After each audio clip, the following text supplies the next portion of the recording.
What the f*** are you talking about? Well, What do you presumably... mean I did advertise all over? Well, I What are saw you some talking adverts about? in magazines and stuff like that. Where would you advertise? In public toilets? No, but yeah... but What are you talking about? I'm saying... If you're working up to a joke, just do it, because I'm getting bored.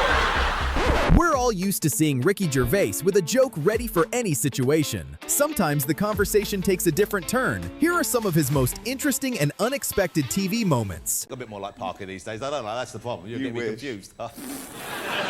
He's kept himself in trim. Look at you. Undo the button. Go on, let it hang out. Look at this. Look at There's this. nothing no, there. There's nothing right. there. Fucking No. let it go. What? Look at that. During an appearance on The View, the conversation turned to accusations that some of his material was sexist. Rather than back down, Ricky defended his comedy in typical fashion, leading to a lively exchange with the host. Referring to Sex and the City 2, I said I was sure the Golden Globe would go to the team that airbrushed that poster. Yeah. A little sexist. No, it's not. Why is it sexist? Well, because the girl is saying that the girls are older and they need to be airbrushed. No, I think they look great at their age. Oh. Why hide it? Oh. I don't think that you lose your sensuality or beauty because you hit 53. I'm defending my motives, not the joke. I stand by the joke. Yeah. I don't think I have anything to apologise for, but that's not the joke. And when they questioned him about the lack of women in his new comedy series, he didn't hesitate to explain his reasoning. No women comedians on that panel? Who would you replace? I don't know which one. No, because it was four people. it's just four people. Yeah, so who would you take off? I wouldn't. I would just add. There you go. Exactly, they're my friends, and I chose my friends. Oh, and also, men are intimidated by funny women, so we didn't want them in the room. Is that right? That's a joke.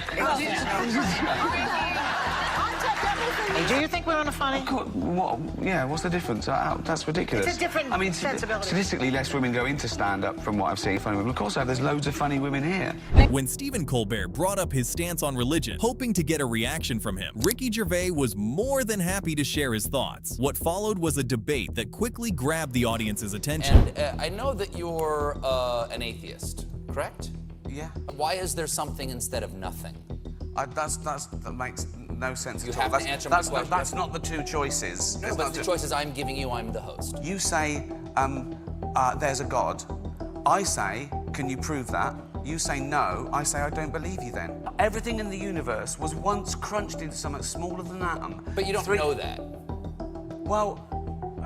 You're just believing Stephen Hawking, and that's a matter of faith in his abilities. Yes. You don't know it yourself. You're accepting that because someone told you. As the discussion continued, it became clear why Ricky is such a difficult guest to corner. Whether you agree with him or not, he always seems to have an answer ready, and that's exactly what makes him so entertaining. If we take something like any fiction, and any holy book, and any other fiction, and destroyed it, okay, in 1,000 years' time, that wouldn't come back just as it was. Whereas if we took every science book, right, and every fact, and destroyed them all, in 1,000 years, they'd all be back, because all the same tests would be the same result.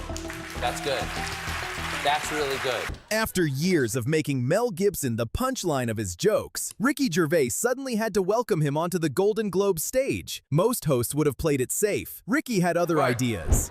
A few years ago, on this show, I made a joke about Mel Gibson getting a bit drunk and saying a few unsavoury things. I wasn't judging him, but now I find myself in the awkward position of having to introduce him again. And I blame NBC for this terrible situation. Mel blames... We know who Mel blames.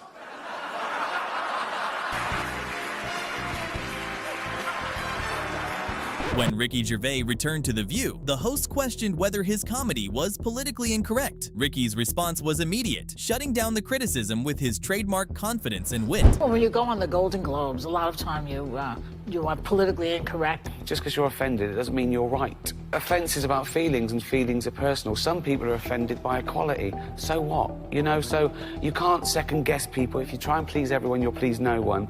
With comedy as well, I think you've got to deal with taboos and contentious issues, and sometimes you deal in irony, and some people don't get that. But, you know, you can't legislate against stupidity, otherwise you'll be doing nothing. When Ricky Gervais and Russell Brand sat down for this interview, the host came ready with a few jabs. As a result, result, both Ricky and Russell refused to take the interview seriously. Russell Brand and Ricky Gervais, try and behave yourself, gentlemen, if you can. Do that again and do the names. No, I'm not doing it again. That's fine. Like he's Russell Brand, I'm Ricky Gervais. I think people can work this out. Yeah. I think people can work it out. The short one and the tall one, so don't worry about that.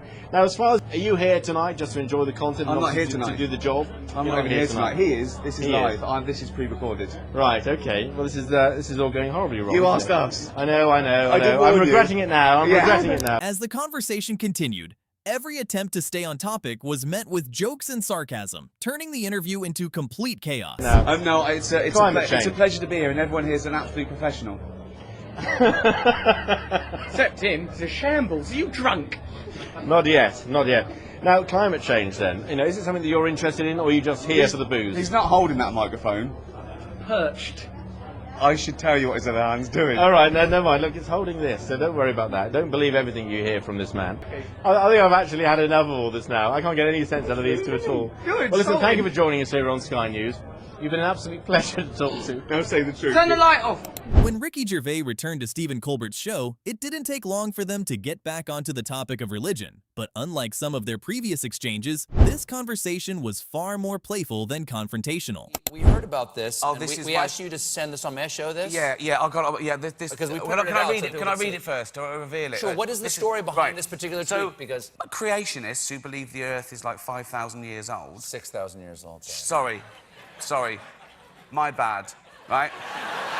When Ricky read out a particularly nasty tweet aimed at himself, he didn't get offended. Instead, he turned it into one of the funniest moments of the interview. So he got very, very angry. You could see he was mad because it's all in capitals. Your science won't help you when Satan is your British ass. He's got a point. Because he has got a point. Because if I die and I find myself in hell being by Satan, science has pretty much let me down. In this next clip, Elizabeth Banks reminds Ricky Gervais about a previous meeting, and the conversation quickly takes a hilarious turn. The first time I ever met you was at the Golden Globes. Yeah, you came over to... I did. You do not remember that. There's no way you're very The researcher told me. In my defence, I was loads of people coming over, and it was crazy. I didn't think we were going to... You were standing by yourself when I came over. Oh, wait.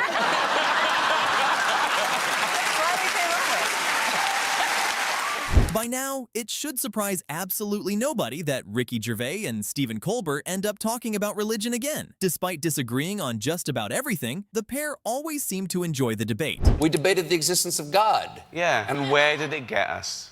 Nowhere. So what's the point? Well, hell in the end, I suppose. No, you'll be all right. What? I'm going to hell because I don't believe in him. Just because you believe in hell doesn't mean you won't go there. You probably will because I'm a sinner. So he knew he was sending himself to Earth to die for our sins and then go to heaven. Yeah, because he sees all of time at once. Sounds a bit far-fetched to me.